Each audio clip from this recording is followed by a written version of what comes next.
Drivers who switch and save with Progressive save over $700 on average, and those savings add up. Imagine what you could buy in the future. So I used the savings from switching to Progressive 30 years ago to buy tickets to the championship game. You know, between those two teams that didn't exist 30 years ago. Yeah, I'm a big Alaska Palm Trees fan. Which is a team now, in the future. So switch to Progressive and save big, because those savings can add up in the future. Progressive Casualty Insurance Company and Affiliates. National annual average insurance savings by new customers surveyed who saved with Progressive in 2020. Potential savings will vary. Your favorite band's about to play a sold-out show, and you definitely got tickets. And drinks. Now hurry and make it back to your spot. Pass this person and that person. About 20 more. Ooh, watch out for feet. Hey. Just keep going. A little further. Oh, there's your friend. Over here. Right where you want to be. Close enough to see the set list. And they're definitely playing your song. When you're with Amex, it's not if it's going to happen, but when. American Express. Don't live life without it.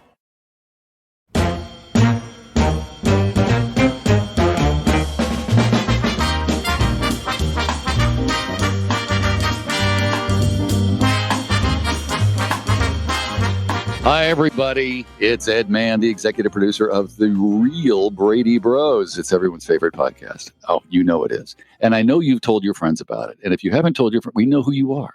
You've got to tell your friends. This is the greatest. And here they are now. The Real Brady Bros. Yes, ladies and gentlemen, Barry Williams and Christopher Knight. Hello, Ed. Hello, all. Hi. We are back.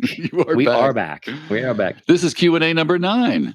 All right. Are these good? Are these really good and juicy and never been asked before kind of things? I think so. We've culled them from a very careful algorithm. Nice. meaning my eyeballs and my memory, which is really a bad idea. Bruce has a very long-winded thing here. So let's get to Bruce's array of questions. You guys mentioned the Partridge Family in one of the last Q&As. Did you guys ever see the Saturday Night Live episode? It was, I think, originally aired in February of 1992, hosted by Susan Day, who then at the time was promoting LA Law. They did a Partridge Family skit in which Susan reprised her role as Lori. Dana Carvey played Keith. They're rehearsing in their garage, and Jan Brady, played by Melanie Hutzel, discovers the Partridge Family lip-syncing their songs. Jan summons the rest of the Brady kids, and the two groups engage in a battle of the bands. Greg was portrayed by Kevin Nealon. Peter was played by Adam Sandler, apparently, and his voice cracked every time he said a line. Do you guys have some memories of that? Tell me about what you might know about that broadcast. I'm sorry to say I've never seen it. This is the first time hearing of it. Lucky us that I believe all seasons are available. I think so. I have to go back and watch it. All right, this is Barry here, and I'm going to have, that's a Google situation for me too, but it sounds hysterical. Saturday Night Live has covered the Brady Bunch and Partridge Family, and and everything else, but it's I don't think anything has done more to put us into the pop culture world than Saturday Night Live and their spoofs. I know when they did the Brady's, I was a drug addicted, meth addicted pothead or something. It was very funny, very funny. It was very, a shaking and. He was transitioning from meth to pot. Something like that. It's hysterical, though. I know that. Yeah, that sounds fun. I got to watch it. Well, I don't think I'd be could be any more honored than having Kevin Nealon do Greg. That's very cool. I am honored to have a place in Adam Sandler's mind. It's in there somewhere. You run into Adam. He'll look at you and go, yeah. You know something? Now knowing that's what I'm going to do. If I ever do meet him, I'm going to cry. Oh, that would be funny, wouldn't it? Sandra asks the following question, and this is very sweet. Do either of you remember a toddler being on set when Greg and Marcia had the best driver contest? My aunt was a Paramount employee and invited my mom and me in tow to watch. And she grew up hearing this story all of her life. She actually sent a picture, too, which I'll have to forward to you guys. It's so cute. Her as a toddler and her mother. Does that ring any bells, a toddler showing up on the set? It sort of does to me because, I lost that contest and I hit the cone. And I think I was distracted just before I hit the brakes by a toddler that was watching the scene being filmed. But I can't remember. I'll have to think it through more carefully. But Is that why you hit the cone and Marsha won? Yes, that would Because be of the toddler. It was that I think there's some kind of distraction, and it may very well have been the toddler. And I forgot to hit the brake. So this woman asked a serious question, a highlight in her life, and your sincerity is baffling because none of that happened. Well, I hope this poor one. I thought if it was that she remembers the car and the driving contest in the driveway. I don't believe I was in that scene, so I wouldn't have seen this toddler. Wasn't many toddlers that were allowed on a set because of the random noise a toddler can make.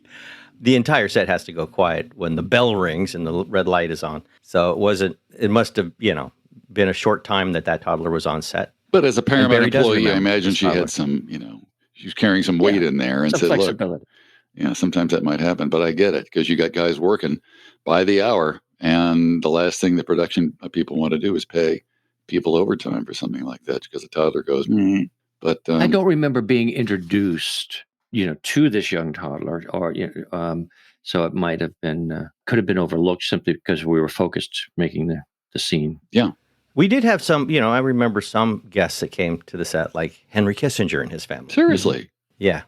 I don't remember what episode we were working on at the time, but it was 71, 72. I don't know.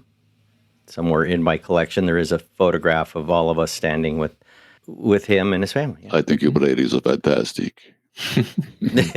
Come with me to China. Oh boy, we could go on for hours doing that. Let's not though. Let's not get off track too much. Or Jordan's going to edit us out, and that would be terrible. Our wonderful editor Jordan will just take my rambling and go, you know what, Ed? We took that out. I'm like, okay, thanks. Okay, let's move on. Scott asks the following: in the earlier seasons, I should say, when all of the kids were younger, when not filming, could the kids play with the toys that were on the set? Both bedrooms had many toys as props, which to a child could be very tempting. Did the cast members hang out in the different rooms, play with the toys? What are your memories of that, guys? Well, some of those toys we supplied. Yes, we did. And I remember it used to be particularly problematic when Peter started playing with the toys. There was this whole issue with the basketball, going down the hall, breaking the vase. Then there was the football, of course. That was from the bedroom. And that didn't work out so well on Marsha's face. So we had to limit the amount of playtime when Peter was around. The rest of the time, we all had a ball. They wouldn't let us really play with the props and then a lot of time what they did is they dressed the scene with all those props prior to that location filming. So essentially it becomes a hot set. It's dressed, it's propped, and you're not really to be in the set at that point. So most of those props weren't there just hanging out all the time. And just so you know, everybody that listening, that it's sometimes when you're filming a TV show, it's not always as fun as we make it look. That's the acting. That's what we get paid for. Barry had a miserable time. Are you kidding? This was 5 years of rock and roll for me. I loved it.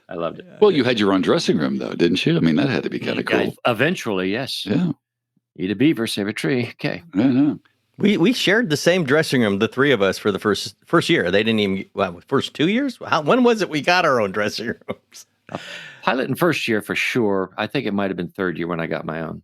You got your to hang out. Well, we all got our own when you got your own, and then did you have one that was it out in the alley before it went onto the set, I think or was it on immediately on the set? I think it was immediately on the set. By the third season. They needed to call me. They needed to call. They were afraid if I was out in the hall, out in the alleyway, that I might not show up. I wandered around a lot. I've got a question actually. I wanted to ask you guys. It's somewhat along these lines because when you were all quite young at the outset in the late '60s, you were all basically kids. Maybe still into toys or certainly games and things of that sort. But as you got a little older, and I know in my family, my younger brother is 6.5 years younger than I am. Of course, when we were little. But by the time I was in high school, he was this little, pisher, as we say. I was pretty annoyed with him. He was in my face all the time. So, Barry, did you ever have a feeling it's like, oh, these kids, they're just like so many kids. And because you're at this point, you're, at some point 16, 17 years old. And what was your feeling about that? Not really. I didn't have that. I liked everybody, but I wasn't around them a lot. I was hanging literally with Robert Reed and Florence, and then the crew members or the director, Right. and because my dressing room was separated, and I graduated high school when I was 16. Mm. So by the end of the third year, I was pretty much on the adult schedule, so to speak, not hour wise, but work demand wise and school wise.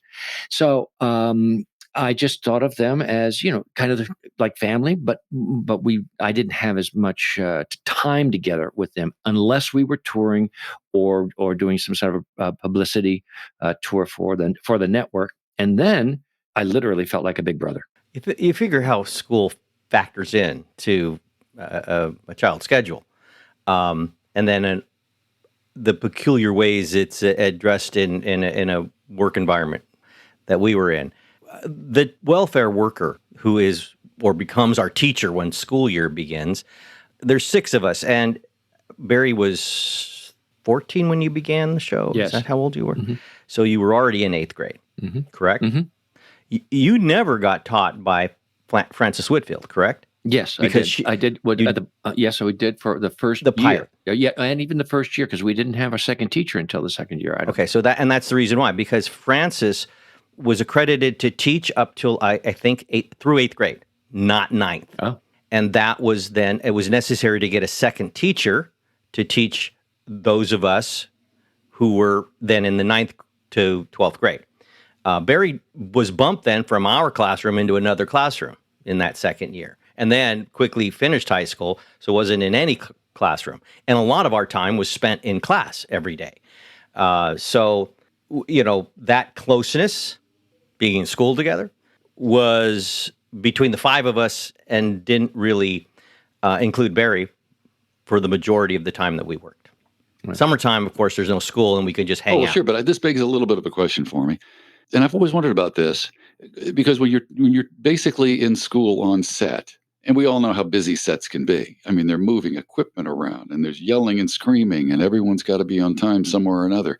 Where could you guys do your studying and your testing where it was quiet? Was there a place, like a safe room, if you will? Yes. Office. Yeah. We had this little alley between sets. Sound stages. That was, between sound stages that they converted into a classroom and 2 dressing rooms. And those were the original dressing rooms that the girls and the boys shared between them. In other words, be Barry and Mike in one and Maureen, Eve, and Susan in the other, until we got our own dressing rooms just outside of it in an alleyway as well. But that was a quiet area off the set.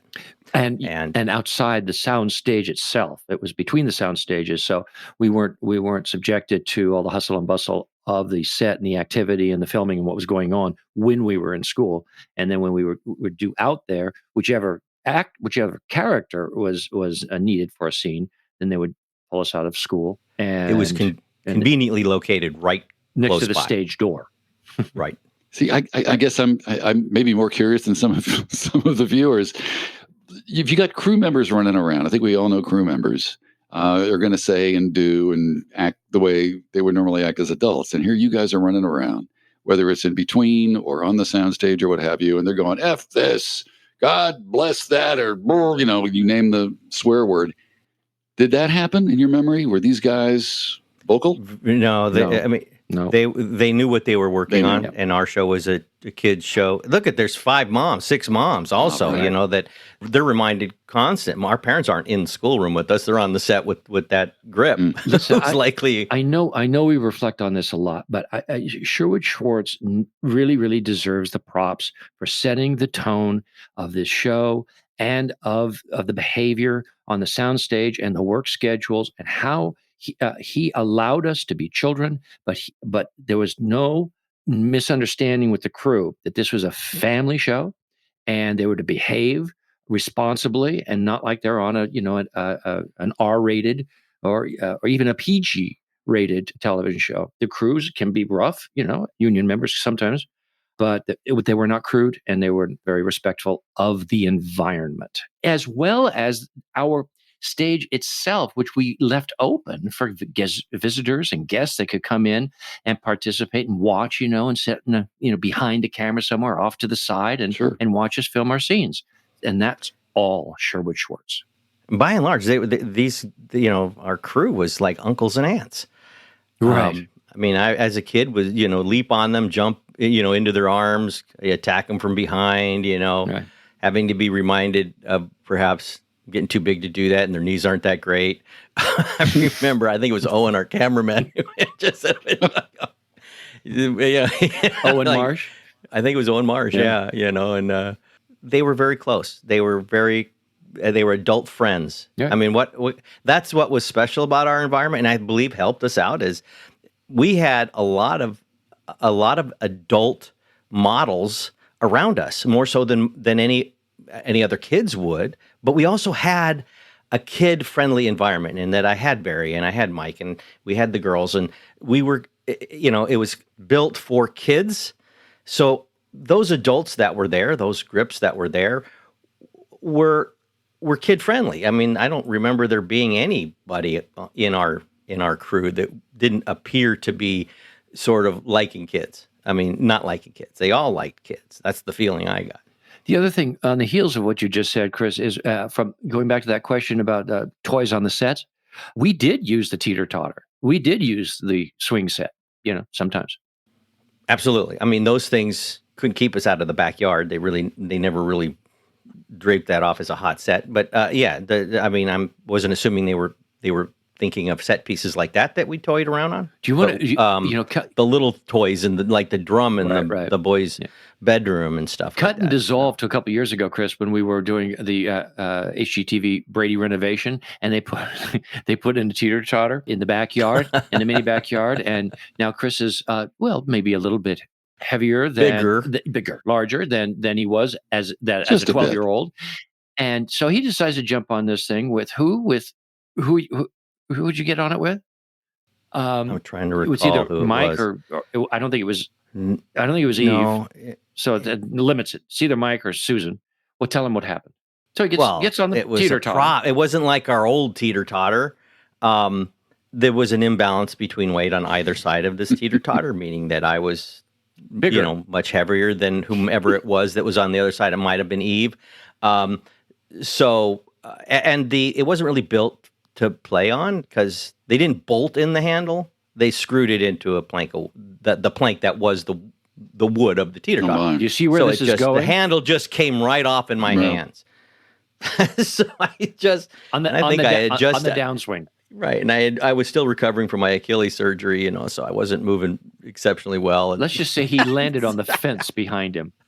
I just rolled off in the flower bed and the fence behind him. It was to wide eyes. I think they got it on. I don't know if they used it in the show. I can't remember if that. I don't think so for liability purposes, but it's great outtake roll. A reminder that not all props are meant to be played with. Yeah. It scared me. I watched it and I went, oh my gosh, I'm going to have to carry this whole show by myself now. They did, though. I mean, a lot of this. Can he do it, ladies and gentlemen? Barry, here's the deal. Probably it looks Barry like we've lost loosening Chris. the screws to make sure that he was sabotaging another's life so that he'd have more screen time. Yeah. Oh, can you It's not imagine? beyond him. He's a plotter, that one. Well, They did. I mentioned though about the toys. They came to us about at the front end and said, "Do you have any things from home that you want to that we could put on the set that would dress it up and make it look like your room at home?" Yep. And so I brought them models. I'm thinking I maybe get them back or something. But over the years, they deteriorated. If it was a Willys, we had 4 wheels in the first season, and 2 in the second season, none in the third, and the hood was gone. This is why we did not let Chris play with the toys. But that's also how that surfing poster got up above my bed too. Yeah. Oh, that's a riot. All right, guys, one more question for episode number 9. Pepe respectfully asks, I'm begging for this question to be asked. All right, Pepe, will your dreams have come true? The Brady kids released 1 Christmas and 3 pop albums. I don't know if he's correct or not. Is that about right? Yes. Chris has made it perfectly clear that singing makes him uncomfortable, to say the least. So I need to know. It makes other people uncomfortable. No, clear. please. Not at all. We all love your singing. Just ask Adam Sandler. So I need to know the who, what, when, whys, and hows of how the Chris Knight, Maureen McCormick album came to be. And this also addresses, this is, for some reason, in the last week, we got 3 questions about this. What's your thoughts? Well, but by the way, I think that term is misused. Album, I'm not sure. You did a single with Maureen. No, we didn't. We didn't album. You did a whole album. Oh, yeah, I That's saw what an it album is. cover, It's in called fact. Chris Knight and Maureen McCormick. Yeah. That I wouldn't promote ultimately because of the photo they used on the front and because it didn't matter to me. Well, it did matter to me in a negative sense. I didn't want to do an album. And this is when I was told a lot of the stuff that I'd carry with me, throughout life about the mechanics of the entertainment arts. That basically was told. I said, I don't sing. I can't sing. Asking me to do an album is torturous for everyone involved. And then you're going to just have to have other singers kind of sing the parts or blend them over me. And they said, well, but if you just spit on an album, people will buy it. That's literally what I was told. And I really didn't want to participate in that. I felt if we're professional and selling something, it should be worthy of that. And I should, feel proud of it. And I wasn't proud of it at all, but forced to do it because I wasn't of an age where I could literally say no. And somewhere after the album was, we did the recording and all that stuff, that the final blow was that photograph that they used on the cover of, I go, who made this decision? And then when they wanted us to go out and promote it, I said, no, not going to promote it. I walked out on it. Gentlemen, please get ready. I'm going to make a Big announcement. serious point, not a joke. I'm not going to make light of this. But what Chris is talking about, in my experience, is one of the dilemmas of the child star. We are often given responsibilities that are beyond our scope. We are being asked to do things that are beyond our comfort level. We are being, with great force, being encouraged to do things sometimes that might benefit somebody else instead of themselves with no context. So you don't have the maturity or the boundaries to make decisions for yourself. And you don't even, you've got a guardian there who's sort of quasi making the decisions for you. And that is where the inequality comes in, and why, after maybe years and years and years of being asked to do things that you don't want to do and doing them anyway and going against your own volition, why sometimes, and in fact, quite often, and percentage-wise, of child actors do not assimilate and do not adjust well because they're still trying to work out those issues. And I think in this particular aspect, especially with music, Chris was asked to do that way many more times than he was comfortable with. Well, I don't know if it was concurrent. I can't exactly remember the timeline on it, but we were also then, the Brady Kids became an act doing concerts, which I was also even more uncomfortable with because now we're live and I really can't sing. And I'm encouraging people by an album. I don't do any singles, right? I mean, or any solos in any part of this show. And a lot of the fan mail is coming in is asking me why I'm not doing solos. And if in an album like the likes of which I did with Maureen, which is more or less assembled in a studio, you're going to lead people to believe that I, probably can sing and should be singing solos in the act. Literally, when I had then decided to walk away and not promote the album, it was around the same time that sort of I grew into myself and said no to the act. I wasn't going to do the act anymore. Well, and another thing, just since we're having this chat, Chris is not as untalented as a singer as he maybe feels. I've heard him not only keep a tune, but but keep rhythm. But that's beside the point. The point is, there's not a comfort zone there. And it's not something that, the shoe does not fit well. So, it shouldn't be imposed upon you, which is why after next year, I'm going to stop doing that to you. Stop doing what? Imposing that on you. Loosening the bolts on the teeter-totter? No. Stop doing that? Oh, gee It whiz. wasn't the grip. Too funny, guys. Too funny. I would never put you in danger. Not even for a good laugh. It was Henry Kissinger. Henry Kissinger screwing around with a teeter-totter. I wouldn't have been surprised if that handle had been glued on there, honestly. But anyway. Just the 4 screws that went into that plank just all were still hanging there with the handle in my hands and me off the teeter-totter. Wow. But with no weight on it, I'm not remembering who was on the other side of that teeter-totter. It almost became a disaster for them as well. Yeah.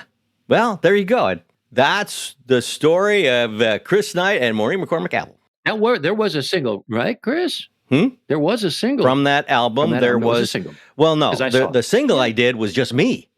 That wasn't even with Maureen. No, the single came first, and then, we did a full album. Yeah, it's not something I've listened to recently. I can't remember what's on it. But you see the photo of the album cover. But if you would like to listen to it, just go to YouTube and look up Christopher Knight it's out there. And Maureen McCormick. They do it right. And I don't believe they ever really released it. They only released the marketing copies. I think that's all that's available. Too funny, guys. All right, Q&A number 9 is done. Thanks so much. The Real Brady Bros, you can find them on Facebook. At Real Brady Bros is the handle, at Real Brady Bros. And we are available wherever podcasts can be found. And I'm sure you found it because here you are listening. Thanks so much, guys. You bet. Have a sunshine day, everybody. Thank you.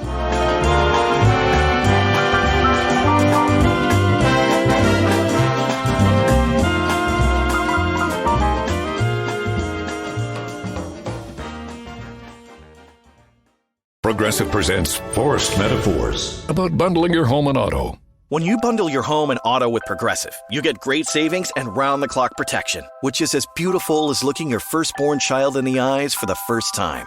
Well, that's a bit much. Maybe it's more like looking your second-born child in the eyes for like the third or fourth time. Point being, the savings and round-the-clock protection are really, really magical. Forced Metaphors, presented by Progressive. Bundle and protect today. Progressive Casualty Insurance Company and affiliates. Discount not available in all states or situations.